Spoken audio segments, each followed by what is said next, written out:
Hello everyone. तो आज हम शुरू करेंगे पोटली रसायन। पोटली रसायन में क्या होता है? विस्तारितस्य वस्तुनः अल्पीभावं पोटलम पोटम लाति ग्रहणाति इति पोटली। पारद विज्ञानीय में बताया है, जो विस्तृत द्रव्यों को एकत्र कर एक ठोस और इच्छानुसार साइज में बनाता है उसे क्या बोलते हैं? पोटली।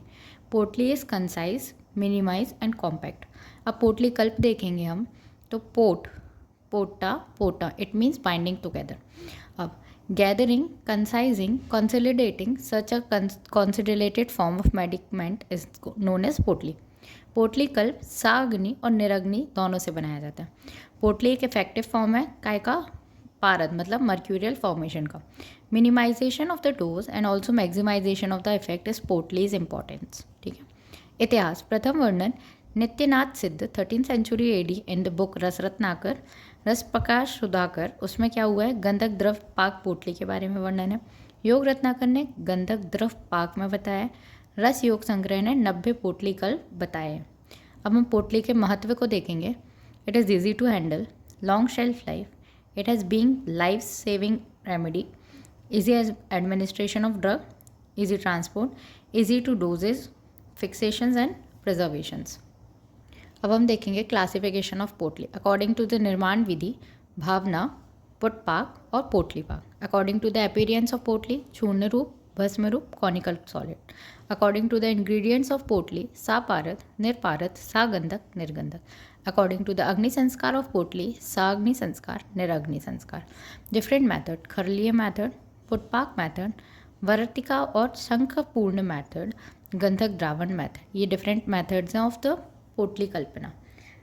इंपॉर्टेंट फीचर्स ऑफ पोटली एंड स्पेसिफिकेशंस। अब उसमें क्या आएगा? उसमें आएगा इंग्रेडिएंट्स, पारद, गंधक, स्वर्ण, वराटक और स्वर्ण भस्म। बाइंडिंग एजेंट्स में क्या लेंगे हम? कुमारी का स्वरस, बबूल निर्यास, तुलसी स्वरस, नागवल्ली स्वरस, धतू स्वरस। शेव, शिखरारंभ कार्य, पुगमात्रावटी, कलशमान या शंखाकार। कंटेनर, मृतिका पात्र, लोह पात्र, stainless steel vessel, cloth, silk cloth होने चाहिए। और यंत्र क्या होना चाहिए? बालू का यंत्र या लवणी। ये इंपॉर्टेंट फीचर्स ऑफ पोटली और उनकी क्या है? स्पेसिफिकेशंस है। Now nature of the heat, indirect mild heat. Put क्या होता है? भूदर रखा जाता है। पुट में क्या होता है? एक भूदर पुट होता है और एक गज पुट होता है। अब पाक के लक्षण क्या है? पोटली कल्पना में जो पाक किया जा रहा है उसमें वर्ण जो रहेगा वो नील श्याव वर्ण का, व्योम वर्ण का। शब्द क्या रहेगा? Metallic sound. गंध, burning of the silk cloth. पाक का काल 1 से 8 घंटे। पश्चात कर्म में क्या करना है? पॉलिशिंग ऑफ द पोटली। ना इक्विपमेंट्स, खलवी यंत्र, रेशम वस्त्र, धागा, मृतपात्र, डोला यंत्र, सिक्ता, वालुका और लवण यंत्र। प्रोसीजर में पूर्वकर्म में क्या करना है अपन को? Identification and the collection of raw material, शोधन of raw material, preparation of kajjali, arrangement of valuka yantra, collection of thread, silk cloth, mud pot. Preparation of potli, कज्जिली से क्या करना है? पहले पारद और गंधक से कज्जिली बनाना है। उसको जो भी भावना द्रव्य है उससे क्या करना है? भावना देके शिखराकार बनाना है या पुक फल सादृश्य बनाना है। उसके बाद उसको क्या करना है? ड्राई करना है, dry in the shade to avoid the cracks. Silk cloth में रैप करके पोटली बनानी है। पोटली इज रेडी टू पाक। प्रधान कर्म में क्या करना है? हमको पाक करना है। अब क्या करना है? Take a stainless steel vessel, एक वेसल लिया, उसमें पोटली को सस्पेंड कर दिया। फिर उसको क्या कर दिया? उस स्टेनलेस स्टील को, it is kept in the valuka yantra. अब उस स्टेनलेस स्टील को वालुका यंत्र में रखने के बाद साइड से हमको गंधक उसमें फिल करना है। गंधक के बाद क्या करना है? वालुका यंत्र में हीट प्रोवाइड करना शुरू करना है। धीरे धीरे गंधक क्या हो जाएगा? लिक्विफाई हो जाएगा और हमारा पाक शुरू हो जाएगा। जो लेवल ऑफ गंधक है it should be maintain throughout the procedure and observe for the siddhi lakshana. पश्चात कर्म में क्या करना है? आफ्टर स्वांग शीत मतलब सेल्फ कूलिंग के बाद potli is removed. Gandhak added to the potli is scraped out and remove the silk cloth. Now examination of the final product. Metallic sound देगा, it is hard and luster. Colour of the sulphur क्या हो जाएगा? नील श्याव या व्योम वर्ण का। Colour of the पोटली लाक्षा सिंधु, जपा कुसुम या उद्यार्क संप्रभ हो जाएगा वो। ठीक है। अब mode of the administration of potli में देखेंगे।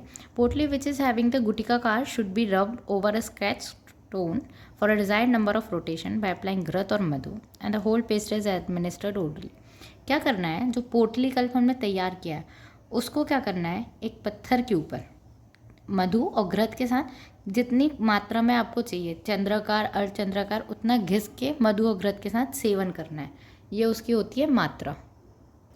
Now in Rasamrita the author has told to rub the potli with the आद्रक स्वरस या नागवल्ली स्वरस। पथ्य: घृत, दधि, शालीधान्य, शाक सेवन करना है विदाउट हिंगू। अपथ्य में क्या बोला है? अम्ल द्रव्य, तेल, बिल्व, कांजी, रात्रि जागरण, स्त्री सेवन और क्रोध, ये अपथ्य माने गए। अब प्रिकॉशंस क्या क्या ले सकते हैं? केयर टू कीप पोटली away from immersed in the molten sulphur, जो गंधक का लिक्विफाई हुआ था उसमें वो इमर्ज रहे, ठीक है, लेकिन बॉटम को टच ना करे। It should not touch the bottom to the side of the potli pot. Heat should be maintained with the 120 degrees Celsius to 140.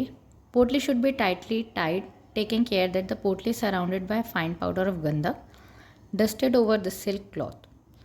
Silk cloth should unwrap from the potli after the completion of the procedure. Potli should be scraped by the blunt edges of the knife to remove the outer layer of gandhak. अब क्या करना है, जब हम पोटली को खोलेंगे तो कपड़ा उसमें चिपका होगा, तो ब्लंट नाइफ से हमको धीरे धीरे उस कपड़े को स्क्रैच आउट करना है। What is the discussion part?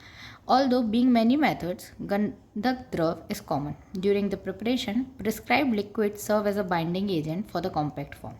Temperature pattern of the mild heat as per the reference and cow duck cakes are added accordingly to maintain the temperature. Lakshan suggests process is continued till the Gandhak turns Vyomvan. By increasing the compactness of the particle, the sound of the potli also transformed. Property of Gandhak is also imbibed in the Gandhak Drav method. Now, liquid for the bhavna is binding agent for the compact form. Unique pattern of heating process, slow gradually, uniform, indirect and mild heat for longer duration and to aid the gradual processing of drug. Silk cloth, it prevents sedation of the molten gandhak in the space between the particle of drug. Has high strength and more heat resistant. Temperature of the molten sulfur is maintained at 120 to 130 degrees Celsius. Paluka Yantra, to maintain the indirect, sustained and uniform heat to prevent loss of material. Potli preparation, to get heat in all direction. This method is adopted and to prevent any loss due to the burning and layer of the silk cloth is done for time. अब ताम्रगर्भ पोटली एक example है। ताम्रगर्भ में क्या करना है? ताम्र भस्म लेना है हम 10 कश, कज्जली 1 कश, शुद्ध गंधक 1 टन और शुद्ध स्वर्ण 6 रत्ती। अब क्या करना है? 6 ग्राम हिंगलोथ पारद प्लस 70 mg ऑफ शुद्ध स्वर्ण पत्र, इसको भावना करनी है और क्या बनाना है? धातु पिष्टी। उसमें 120 ग्राम ऑफ ताम्र भस्म ऐड करनी है टू प्रिपेयर द गच्चली फॉर 24 आवर्स। कुमारी स्वरस से भावना देना है 7 टाइम। स्लाइटली उसका क्या होता है? वेट गेन होता है। शिखरंबाकार मतलब कॉनिकल शेप प्रोवाइड करना है। गिवन आफ्टर 7 भावना, मतलब यहाँ पे क्या होगा? आफ्टर 7 भावना कुमारी स्वरस देंगे तो उसका वेट गेन हो जाएगा। उसके बाद उसको क्या करना है? शेप देना। उसके बाद सेम जो विधि हमने पढ़ी है उसके अकॉर्डिंग इसको ताम्रगर्भ पोटली को बनाना है। नेक्स्ट एग्जाम्पल है हमारा लोह गर्भ पोटली। लोह भस्म 10 कश, विशुद्ध कज्जली 1 कश, शुद्ध गंधक 1 टंकण, शुद्ध स्वर्ण तंतु 6 रत्ती। Above ingredients were mixed, get homogeneous mixture of kajjali and was given 7 bhavna with the kumari swaras for 7 days. Later on वही करना है, स्टील वेसल लेना है, पोटली बनाना है, पोटली को स्टील वेसल में रख के उसको वालुका यंत्र में रखना है, गंधक डालना है और फिर उसको पाक करना है। तो ये विधि तो सब में कॉमन आएगी, ठीक है, लेकिन इंग्रेडिएंट्स आपको याद रखने हैं, प्लस इंग्रेडिएंट्स के बाद कितनी मात्रा में उसको लेना है वो भी आपको याद रखना है। तो ये आज का हमारा हुआ पोटली कल्पना।